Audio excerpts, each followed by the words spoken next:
सोमिया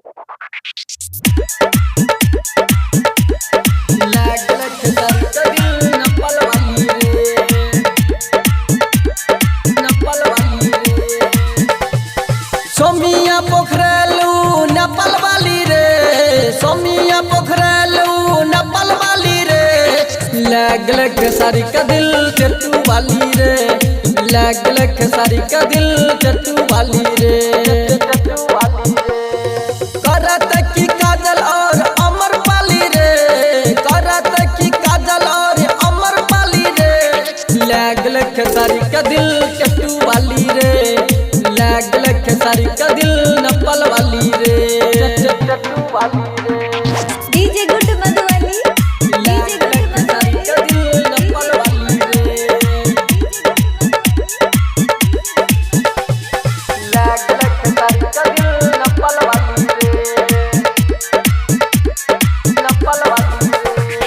8 साल के उम्र से कैल कई प्यार, सबके सामने सोमिया कैल कई झार।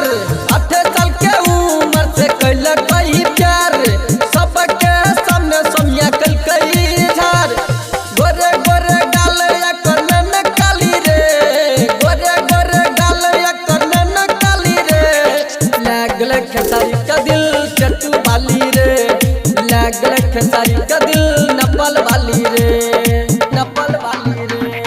DJ good Madhubani, DJ good Madhubani, DJ good Madhubani. लागल खेसारी का दिल नेपाल वाली रे, लागल खेसारी का दिल नेपाल वाली रे। यूपी बिहार में सगरो से चर्चा, भोजपुर में सोमिया उड़ल कई गरदा। यूपी बिहार में सगरो से चर्चा, भोजपुर में सोमिया उड़ल कई गरदा।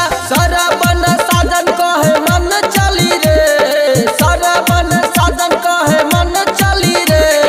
लागल खेसारी का दिल चट्टू वाली रे, लागल खेसारी का दिल नेपाल वाली रे।